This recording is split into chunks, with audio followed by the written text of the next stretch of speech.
Anda kembali menyaksikan kabar Merah Putih. Pemirsa, Menko Hukum Hak Asasi Manusia, Imigrasi dan Pemasyarakatan Yusril Iza Mahendra menegaskan pentingnya undang-undang untuk mengatur organisasi profesi di Indonesia. Hal ini disampaikan Yusril saat membuka Muktamar Ikatan Dokter Indonesia (IDI) di Mataram, Nusa Tenggara Barat.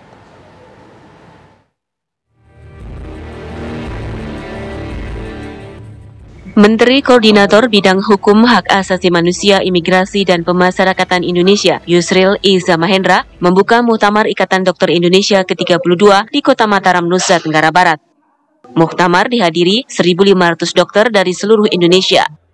Yusril menyoroti perbedaan antara organisasi profesi dengan organisasi masyarakat, perkumpulan, yayasan, maupun partai politik yang rentan terjadi konflik karena tidak kuatnya regulasi yang mengatur tentang organisasi profesi.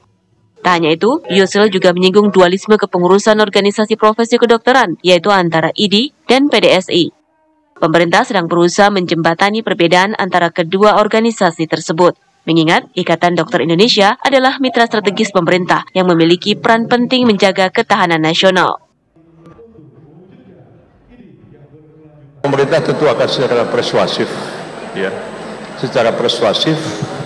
upaya untuk menjembatani perbedaan-perbedaan itu.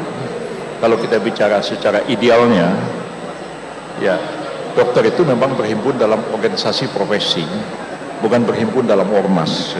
Kalau ormas siapa aja bisa bikin ormas kan, tapi kalau organisasi profesi kan hanya orang yang mempunyai profesi di situ.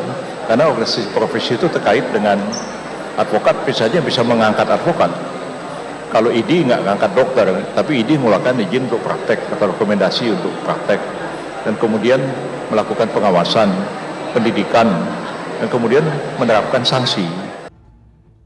Kajian pemerintah terus dilakukan atas pentingnya undang-undang khusus untuk organisasi profesi.